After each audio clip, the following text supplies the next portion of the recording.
Good evening, this is Panorama giving you the evening news. First headlines. Why was the Rs 224 crore project to clean up Loktak Lake given to a ghost firm after Telka magazine? Gujarat Chief Minister Narendra Modi appears before the special investigation team today. And street vendors meet asked not to deprive their rights. An article in the Telka magazine has asked why the Rs 224 crore Loktak clean-up project was given to a company that does not exist. Written by Kunal Majumdar, the article entitled "The Lake and Effect Firm" appeared in the volume 7, issue 13 of the Telka magazine. The article set on paper K-Pro Infraworks Private Limited, which won the contract, has a Delhi address, but on ground flat number A104, plot number 29, New Friends Apartment, Sector 6, Dwarka, is a private residential property with no one currently living in it. How could the company, which was registered only on June 22, 2009 and has paid up capital of Rs 10 lakhs, managed to buy draggers costing Rs 40 lakhs each? The article remarked that while Oibobi cut the ribbon on January 6 this year, the on-paper process of cleaning up the lake had started nearly 2 years ago. This was the same period spanning 2008-9 when the Planning Commission made a special plan assistance SPA of Rs 25 crore to Manipur for conservation and management of Loktak Lake and associated wetlands. In the progress report submitted to the Planning Commission Loktak Development Authority, Director claimed that Rs 16.5 crore was given to K-Pro Infraworks Private Limited as mobilization advance for Fumdi management.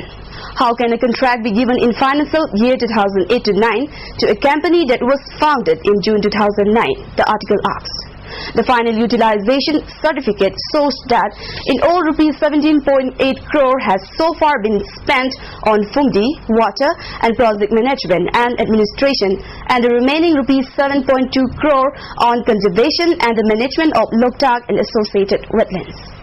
Ending weeks of speculation, Gujarat Chief Minister Narendra Modi finally appeared before the Supreme Court appointed special investigation team looking into the Gujarat riots on Saturday. The Chief Minister arrived at the SIT office in Gandhinagar around noon. He is being questioned for the first time for his role in the 2002 riot. Modi is the first ever Chief Minister of any state to be called for questioning in a criminal complaint. SIT Chief R.K. Raghavan was not present at the SIT office when Modi appeared. Another SIT member, A.K. Malhotra, is believed to be questioning the Chief Minister. Elaborate security arrangements were made at the SIT office for the deposition of the Chief Minister, where a large crew of media persons has assembled since morning.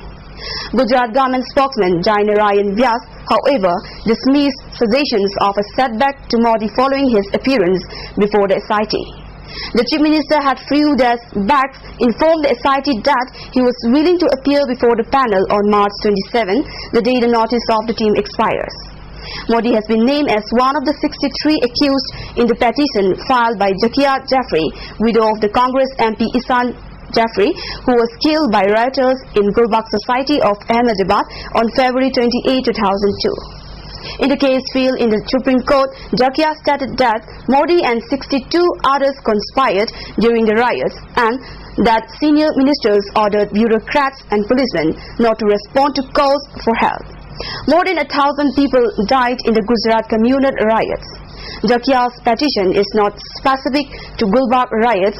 It is based on her husband's death but accuses Modi of general conspiracy.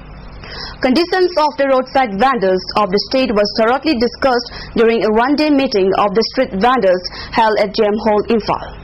During the one-day meeting jointly organized by Roadside Vendors Welfare Association and National Hawker Association, conditions of the street vendors across the state was also discussed. General Secretary of the National Hawkers Federation, Saktiman Ghosh, speaking on the occasion, said more than 4 crore street vendors across the country are also taking part in the developing process of the country. So, it would be wrong to deprive them.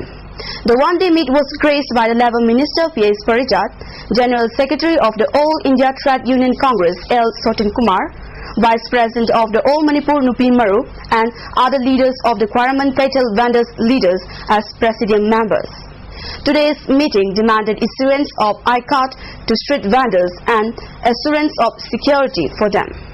Various leaders of the Street Vendors Association from across the country also took part in the meeting. Labour Minister P.S. Parijat, speaking on the occasion, said the government is trying to make a policy for the street vendors of the state. General Secretary of the National Hawker Federation said more than 4 crore street vendors across the country are also contributing to the development of the country. Developing India is not necessarily the development of the multi-crore company, but developing the street vendors. BJP Manipur President S.A. Santikumar led a team which studied the controversy over the construction of fencing at More along the Indo-Myanmar border from border pillar 77 to 79. The construction of the fence will affect some portion of the temple of Tamil community. However, the Tamil Sangam President V. Shekhar told the BJP team that he learned about it from a newspaper report and had no idea about the fencing. The construction of fencing from pillar 79 to 81 has already started and erection of sub-pillar 55 is almost over. A 3-day residential political camp for MPP workers organized by Kendra Committee Kundrakpom Assembly Constituency (MPP) began today at Cosmopolitan High School. MPP President Dr. Nimaichan Luwang in his opening speech said the Manipur People's Party will work together with like-minded parties to defeat Congress in the coming assembly election and form government to bring peace and development in Manipur. About 100 party workers are participating in the camp. Scores of communists took to the streets in Kolkata on Friday to protest against the central government's anti-Maoist green hunt operation. Gathering under the banner of the struggling left consolidation, the protesters took part in a rally that demanded the suspension of Operation Green Hunt. Earlier this week, the Maoists has called for a 48-hour sit-down in the states of Bihar, Jharkhand, Orissa, West Bengal, Chhattisgarh and Andhra Pradesh and 3 districts of Maharashtra, protesting against the union government's operation. The Maoist rebels had on February 22 offered a conditional 72-day ceasefire through the media and said they are willing to talk to the government if it aborts Operation Green Hunt. Many believe the trick offer is a deceptive move to regroup. The Maoists contend they are fighting for the rights of the poor, marginal farmers and the landless laborers. Most Maoist rebels have ignored repeated calls from the government to renounce violence and negotiate. Instead, they have stepped up their attacks in recent months, prompting the governments to go after them in a concerted manner. State Directorate of Information and Public Relations today held a felicitation function of the retired staffs of the Directorate, including its former Commissioner S. Buddhichandra. The facilitation function held at the Directorate office premises was graced by Director T. Sadho. On the occasion, the employees of the Directorate conferred gifts of the retired employees. The final of the sword jumping junior and senior and 10 pegging team lawns on the 7th Director General Assam Rifles Cup State Equestrian Championship will be held tomorrow at Imphal Polo Ground, and altogether 18 senior, 12 junior and 3 girl jumpers are taking part in the sword jumping.